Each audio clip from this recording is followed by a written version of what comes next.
So you want to install an aftermarket head unit into your vehicle. How do you pick all the different parts and wiring harnesses that are needed for your vehicle? How do you disassemble your vehicle to install that new radio? What about wiring? What does that usually entail, especially for a complex system like this where I'm retaining the factory screen? What are all the features that you can expect with an aftermarket head unit? My friends, we're going to address all of that in this video. Let's design, build, and install. So to get everything started, we of course need to pick out our head unit that we're going to use, and we need to determine all the exact equipment that we need for this install. To do this, I'm going to be using these guys right here, crutchfield.com. Now these guys were cool enough to sponsor this video, but I do want to make a note that long before I ever started my YouTube channel, I've been using Crutchfield. Been using them for years. They have excellent customer service, and their website is awesome for determining exactly what you need for your build. I'm going to show you guys what I mean. Let's walk through the process real quick. We'll start with selecting our vehicle. It's a 2015 Chevrolet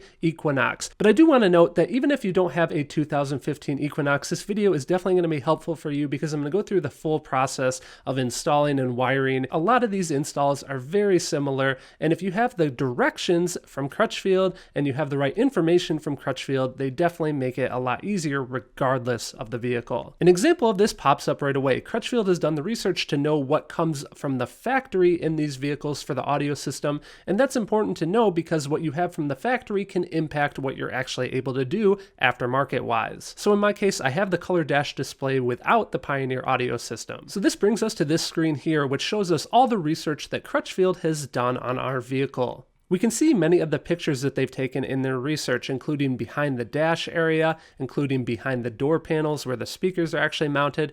This is really powerful information to kind of see what you're getting yourself into. Now, additionally, you can get the Crutchfield master sheet. I'm going to be showing you guys this in more detail later in the vehicle, but this is free with a purchase or available separately. If we scroll down a little further, we can see all the different categories for the different things that we can add to the vehicle. So we could use this for adding upgraded speakers. In this case, we're going to do a car stereo. So in this section of the website, I can start to drill down and determine exactly which head unit I want to pick up. So I know I want something from Pioneer. I know that I want it to be a double DIN, and I definitely want to check out the new wireless CarPlay. If I want to compare a couple of different units, I can click the compare buttons here and here, and then I can compare these products. In my case though, I know that I want to go with this Pioneer AVH-W4500NEX. Let's add it to cart. Now right away when we add it to cart, it pulls up this screen here, and it tells us a lot of important information. If we want to retain the warning chimes in the vehicle, we're going to need an integration adapter, and we're of course going to need our fit kit as well to fit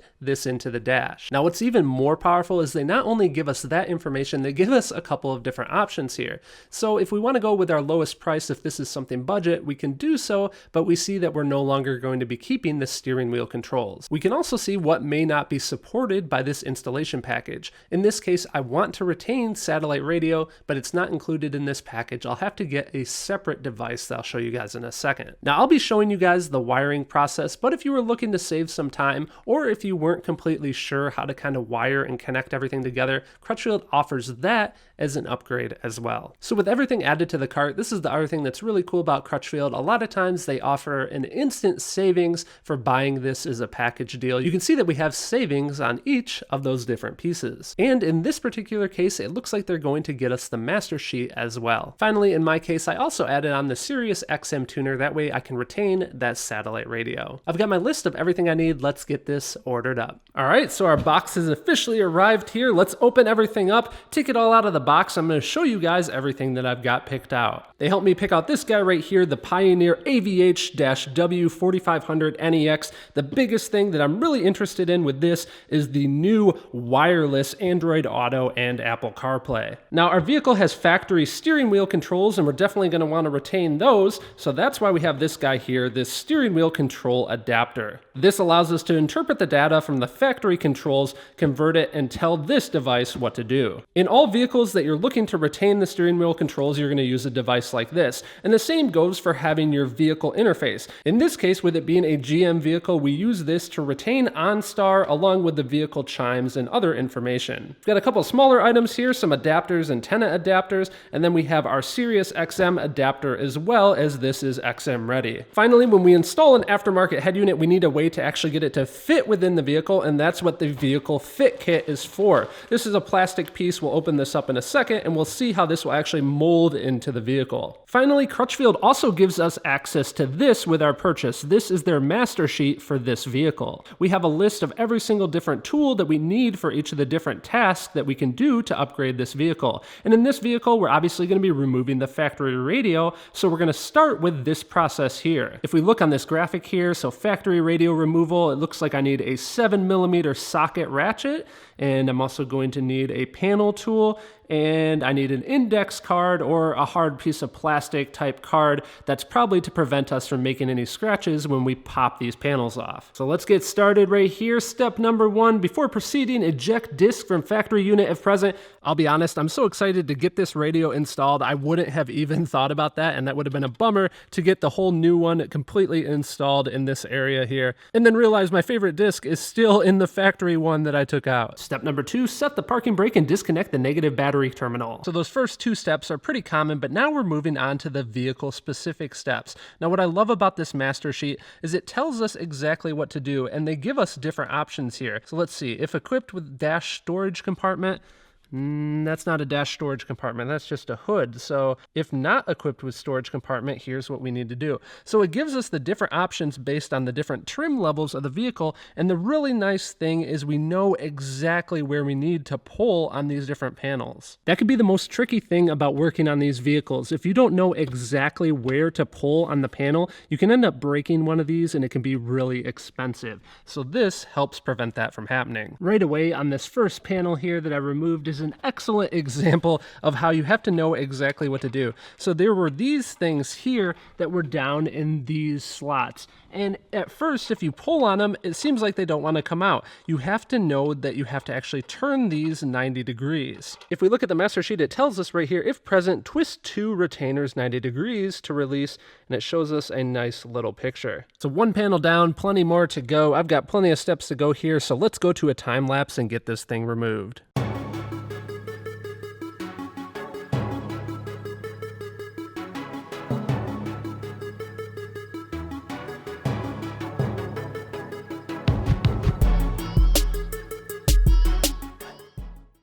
So I've got everything removed from the dash here. This is definitely one of the more complicated vehicles that I have encountered, but hey, no big deal. When you have specific, well-detailed instructions, it's not nearly as difficult. Now I can start the wiring and mounting process. So I've got everything completely unboxed here, and I know that this can look intimidating. You have all sorts of wires, wiring harnesses, all sorts of different pieces to put together, but it's really not that difficult. I recommend that you start with assembling the head unit to your new fit kit. So let's get that done. We'll take a look at these directions that came with that. Simple enough. Let's get started. First things first, I'm going to transfer the factory cigarette plug that I took out of the factory panel to our new panel here.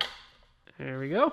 That's easy enough. Next, I need to attach this mounting bracket to each side of the radio. I don't want to tighten these fully yet because I want to leave a little bit of room for adjustment. Once I get it positioned in the vehicle and everything's wired up, I can then tighten these down. So here we are in the vehicle. I did have to loosen those and retighten them a couple of times just to make sure that this fit nice and perfectly in front of this like so. And that looks great. It's better to do this test fit before you do all the wiring because the wiring can get kind of cumbersome in the back there. That way we can precisely line everything up without the wiring kind of affecting our alignment. Got those brackets mounted and that pulled back out of the vehicle. The next thing that I recommend that you do is start reading through the manuals and determine all the plugs that just simply plug into each other. As an example, on this interface that retains our OnStar and all of our vehicle chimes, I was reading the directions and I found out that the steering wheel control, I no longer need to use this harness here. I can actually directly plug this in to this plug right here that is part of this adapter. Also in these directions, I determined that this plug right here, this is what the steering wheel interface actually uses to tell the head unit what to do. So I can plug that in the back as well. The point here is to go through and make all those plug and play connections. That way we can simplify the remainder of the connections that need to be made with soldering. Although this may look a little messy now, this has really simplified everything that I need to connect. Really, the only things that are left are these bundles of wires here and here, along with the wires coming out of the radio here, and then finally our one random one right here for the power antenna. This allows me to simply read through these directions and see what connects to what. To connect my wires, I use a pair of wire strippers to strip the insulation from each end. I then make sure that I put a piece of heat shrink tubing over one of the sides so that I can cover up this connection later. Next, I carefully twist the wires together, and then using a soldering iron, I apply solder and solder the connection. Once the connection is cool, I slide the heat shrink tubing back over the top and then use a heat gun to shrink it down. I repeat that process several times until all of my wires are connected. So you can see I've got everything connected here. We're good to go.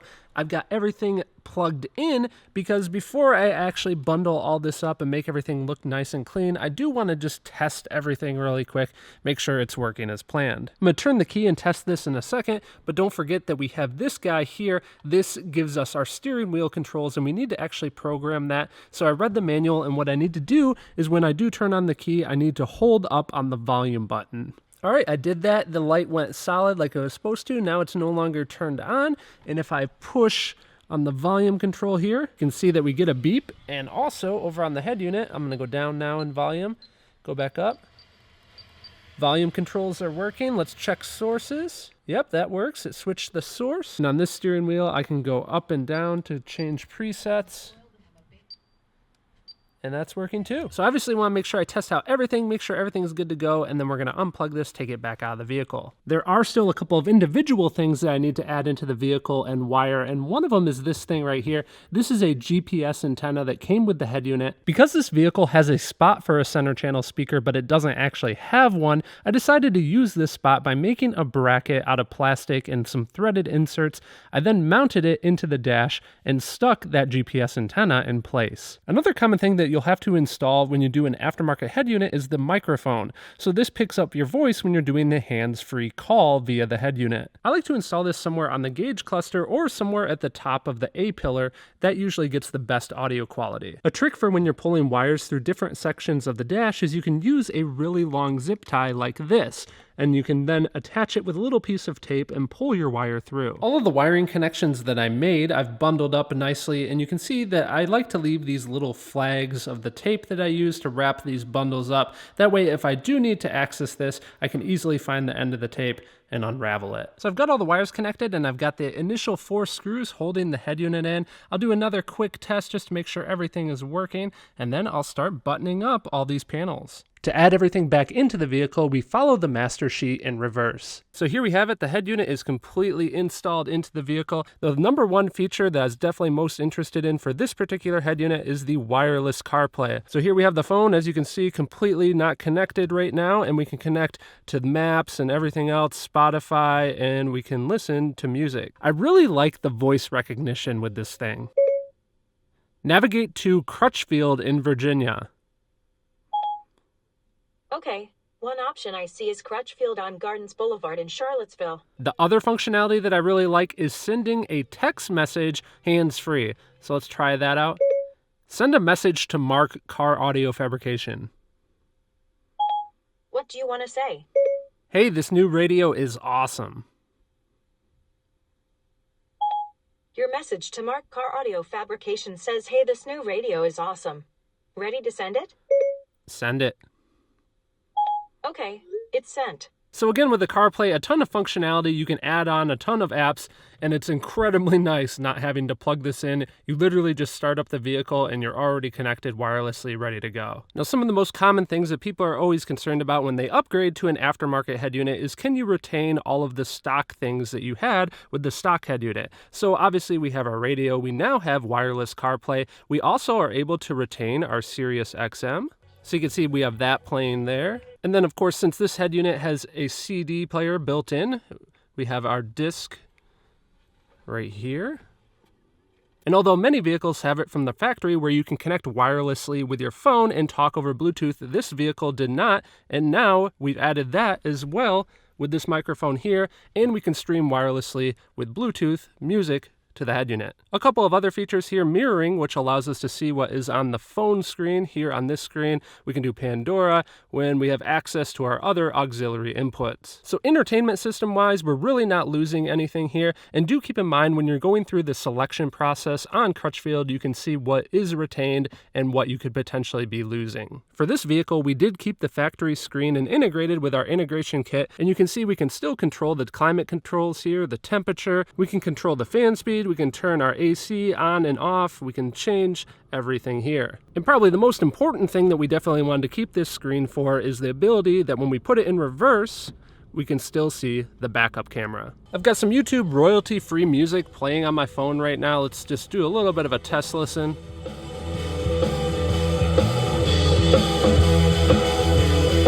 Definitely a noticeable improvement over the factory system, just upgrading to this new aftermarket head unit. And of course, having the aftermarket head unit gives us plenty of RCA outputs that we can eventually wire to our new amplifiers and upgrade this system even more. So speaking of adding amplifiers and other gear, the plan is to do an all-out build on this vehicle. So if you want to catch the rest of that build here on the channel, I'd love to have you as a subscriber. Next time you're picking out a custom car audio system, definitely check out Crutchfield. They can help you out with picking everything out. Their master sheet instructions help with the installation. And if you have any issues along the way, you can definitely hit up their amazing tech support. A big thank you to Crutchfield for sponsoring this video, and a special thanks to Bernard, John, Brian, Ali, Jeremy, Doug, Steve, Emmanuel, Jerry, and the rest of the Patreon membership team. A big thanks to all those guys for helping make these videos possible. Thank you for watching, my friends. Don't forget to design, build, and install.